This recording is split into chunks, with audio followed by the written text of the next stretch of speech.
Salut, c'est Mike, bienvenue dans cette nouvelle vidéo. Alors aujourd'hui je voudrais te poser une question. Est-ce que tu as la grosse tête? Est-ce que tu as le melon? Est-ce que tu as les chevilles qui gonflent?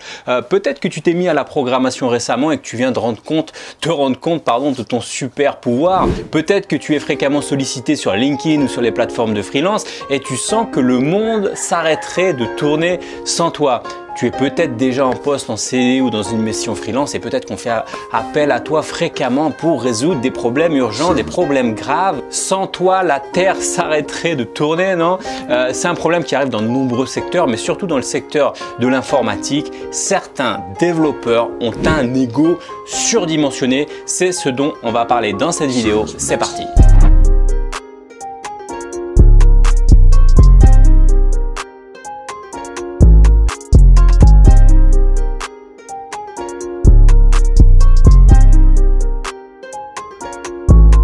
Alors juste avant de commencer, si tu me découvres, je m'appelle Mike, je suis développeur full stack, je suis freelance et digital nomade. Donc n'hésite pas ici à t'abonner à la chaîne et activer la petite cloche de notification. Alors pourquoi autant de développeurs ont ce problème d'ego? Car il faut le dire la vérité.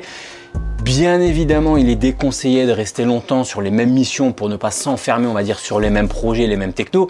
Mais c'est humain, je veux dire, les développeurs, on a tendance à vouloir rester un peu dans notre zone de confort. Et la plupart des développeurs restent quand même assez longtemps sur leur projet, de nombreuses années, dans les mêmes boîtes, à faire un peu les mêmes choses.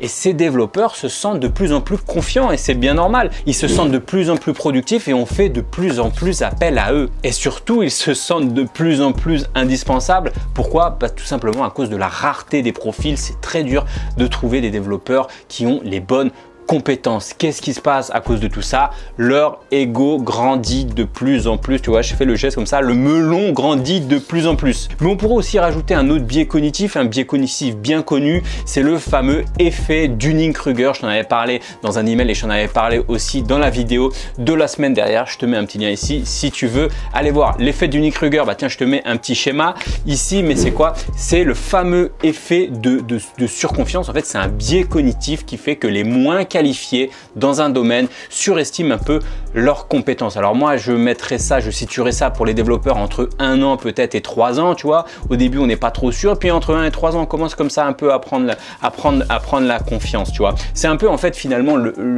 l'inverse, on va dire, du syndrome de l'imposteur, où là, dans le syndrome de l'imposteur, vraiment, on n'est vraiment pas confiant, on pense qu'on est un imposteur, qu'on n'est pas qualifié pour faire notre métier. Donc c'est vraiment l'inverse du syndrome de l'imposteur, c'est l'effet Dunning-Kruger. Je te mets un petit schéma ici. Tu vois, on a le niveau de confiance en fonction du temps. Et comme tu peux voir au début, bah, on n'est pas très confiant dans nos compétences. D'un seul coup, ça se met à monter.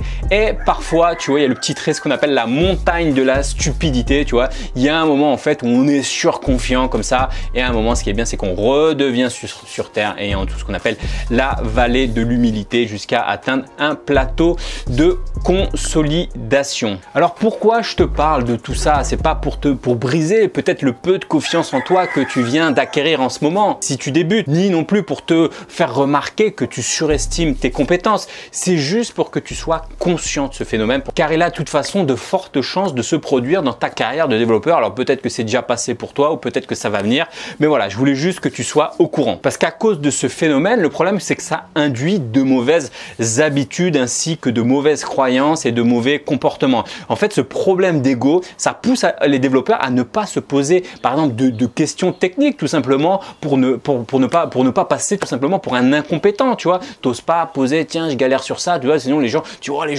ils vont croire que je suis nul par exemple, tu vois. Cela pousse aussi à avoir un comportement moqueur envers les autres développeurs. Alors t'imagines pas le nombre de fois où j'ai vu ça à la machine à café, le fait de se dire putain, regarde, est-ce que tu as vu son code? À lui, c'est vraiment de la merde, il code comme un cingouin, etc., etc. Et quand j'étais jeune, j'ai probablement participé comme tous les développeurs. C'est humain, c'est un peu comme ça. Et ce problème d'ego ne pousse pas tout le temps les développeurs à l'entraide. J'ai envie de dire, soit tu es bon, soit tu es nul. Et si tu es nul, bah, en quelque sorte, tu as un peu exclu du groupe au lieu justement d'être poussé vers le haut. Et ce problème d'ego aussi fait que tu n'oses pas montrer ton code de peur d'être jugé, analysé par les autres. Et en fait, ce qu'il faut savoir, c'est que bien évidemment, c'est en montrant ton code, en critiquant le code que justement t'es poussé vers le haut. C'est comme ça qu'on progresse le plus, en faisant des revues de code. Et ce problème d'ego fait que si tu vois un développeur qui est plus fort que toi, qu'est-ce qui va se passer? Soit tu vas t'écraser comme une merde, ou soit tu vas aller à la confrontation. Alors tout cela, ça va à l'encontre bien sûr des qualités qu'on attend d'un développeur selon le Software Craftsmanship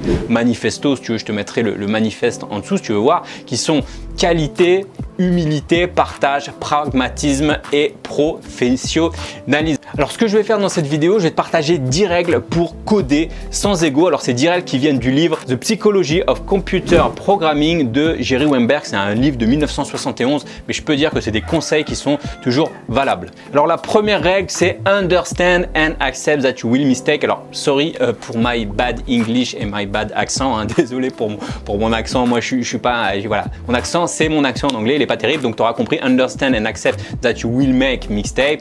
Ça veut dire bien sûr comprends et accepte que tu vas faire des erreurs tout simplement. Alors si tu penses que tu vas sortir d'une école, d'une formation et coder sans faire des erreurs, etc., je peux te dire, tu rêves, tu te mets le doigt dans l'œil.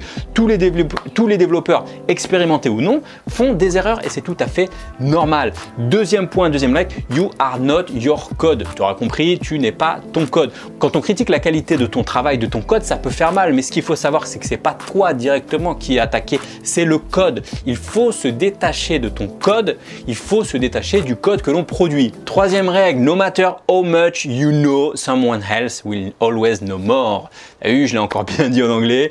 Peu importe tout ce que tu sais, il y aura tout le temps quelqu'un qui connaîtra un peu plus que toi. C'est ça que je veux dire. Donc ce point est là, c'est simple à comprendre. Il y aura toujours un développeur qui est bien meilleur que nous. Et heureusement qu'il y a des développeurs qui sont meilleurs que nous. C'est la vie, c'est comme ça qu'on progresse. C'est quoi cette idée de penser qu'on pourrait être le meilleur des développeurs dans un domaine ou quoi que ce soit, tu vois? Bien sûr et bien heureusement qu'il y aura des développeurs et qu'il y a autour de toi des développeurs qui sont bien meilleurs que toi. Moi souvent on me dit hey, Mike, t'es trop fort. Non, il y a des développeurs qui sont bien meilleurs que moi. Je suis un développeur qui a mon niveau, ma maturité, etc. Quatrième règle, don't rewrite code without any consultation, c'est-à-dire ne réécris pas le code des gens. Alors c'est vrai qu'il n'y a rien de plus agaçant de voir du code poubelle, du code dégueulasse. On a parfois envie de, tu sais, on a un petit bug à corriger sur le code de quelqu'un. On pourrait faire la réflexion. On n'a parfois pas envie, pardon, de prendre le temps d'analyser ce qui a été fait. On voit que c'est un peu crade et tout, et on pourrait corriger le petit point qui va pas. Mais on a cette tendance de vouloir dire vas-y, on fout tout à la poubelle avec son code pourri. Moi, je vais tout réécrire, etc. Le problème, c'est que faire ça sans un échange avec la personne, ça risque d'être une perte d'opportunité pour la personne de s'améliorer et puis ça risque aussi de pourrir les relations entre les deux développeurs. Cinquième point, treat people who know less than you with respect, difference and patience. Ça veut dire quoi? Traite les personnes qui n'en connaissent moins que toi avec respect, patience et déférence. Je sais plus ce que ça veut dire. Enfin bref, ce que je veux dire, c'est qu'on est souvent sur des projets avec des développeurs de niveaux différents et c'est bien normal. Je veux dire, si tu es développeur depuis un an, que tu as un an d'expérience, tu vas être dans une équipe avec des développeurs qui ont 5 ans d'expérience peut-être, et t'as pas envie de te faire incendier. Et dans le sens inverse, je veux dire, si t'es un développeur qui a 5 ou 10 ans d'expérience, et ben, il y aura des petits jeunes, des petits nouveaux qui vont arriver et qui n'auront pas le même niveau que toi. Ça veut dire qu'ils seront moins bons que toi probablement. Et toi par exemple, si tu as 10 ans d'expérience en Java, je veux dire, t'as pas envie et que tu te remets par exemple au Node.js, bah, tu vas débuter avec le Node.js, tu seras peut-être pas très bon. Est-ce que tu as envie de te faire incendié par quelqu'un qui connaît mieux que toi? Et est-ce que tu as envie de te faire incendier à la moindre erreur? Je pense que non. Eh bien c'est pareil avec les petits nouveaux qui arrivent, t'as pas envie de les incendier, donc reste humble avec eux, reste patient avec eux, même si parfois c'est difficile. Le sixième point, the only constant in the world is change. Ça veut dire quoi? Bah, la seule constante dans le monde, c'est le changement. Ce qui veut dire quoi? Ce qui veut dire ne sois pas résistant au changement, c'est perdu d'avance. On est tous un peu comme ça. Les développeurs, on est même dans, que ce soit en dehors du code, on est tous réticents au changement. C'est comme ça, hein. Plus l'âge avance et plus on est réticent au changement, surtout dans le monde des développeurs. Quand tu as appris une techno pendant longtemps, tu n'as pas envie de la lâcher, tu as passé tellement de temps dessus, mais malheureusement, ça avance, c'est comme ça, c'est la vie et il ne faut pas être réticent au changement, c'est perdu d'avance. Septième point, the only true authority stem from knowledge, not from position. Excuse-moi encore pour la traduction. Ça veut dire quoi? Qu'en gros, la connaissance engendre l'autorité et l'autorité engendre le respect. Donc, si tu veux le respect dans un environnement sans ego, cultive la connaissance. C'est la connaissance qui prime et pas la position. 8e point, fight for what you believe but gracefully accept defeat. Bien évidemment, il faut tout le temps défendre ses idées. C'est important de défendre ses idées, d'avoir des convictions, etc. Mais parfois, elles sont rejetées. C'est tout simplement, c'est la vie, c'est comme ça, il faut choisir. Et parfois, ce que toi tu penses, eh ben, ça va être rejeté. Et même si tu as raison, c'est pas grave. Il ne faut pas avoir de rancune. Il faut tout simplement passer à autre chose, accepter la défaite et passer à autre chose. 9e point, don't be the guy in the room. Tu l'auras compris, ne sois pas le mec chelou qui code toute la journée dans sa cave et qui ne parle avec personne et qui s'en fout de l'équipe. Hein. On connaît tous des développeurs comme ça, ils arrivent le matin, ils disent bonjour à personne, ils allument leur PC, ils codent et même s'ils sont bons et efficaces, etc., ils se mettent à coder, ils codent, bam, ils se cassent à 17, 18 et ils disent bonjour à personne, etc. Et bien évidemment, c'est pas un bon comportement selon les règles de l'Egoless Programming. 10e point, un point important, c'est critique code instead of people, be kind of the coder, not to the code. Wow, j'ai réussi. Il ne faut pas critiquer un développeur sur sa personne, on se respecte entre développeurs, on est sympa entre nous. Mais par contre, le code peut tout à fait être critiqué, bien évidemment. Donc voilà pour les directs de l'Egoless Programming. J'espère que cette vidéo aura pu te faire prendre conscience un peu de tous ces problèmes d'ego qu'il y a autour des développeurs. Donc voilà, c'est tout pour cette vidéo. Bien sûr, n'hésite pas ici à t'abonner à la chaîne, activer la petite cloche de notification et sache que cette vidéo est issue d'un email qui a beaucoup plu ma communauté. Donc je l'ai traduit en vidéo, tu vois. Et donc si tu veux plus de conseils un peu comme cela, sache que j'envoie un email quotidien rempli d'astuces, de conseils pour toutes les personnes qui ont envie de se lancer dans le code, apprendre à devenir codeur, apprendre à devenir de meilleurs développeurs, devenir freelance, etc. Donc c'est le premier lien dans la description. Je te dis à la semaine prochaine pour une prochaine vidéo. Ciao!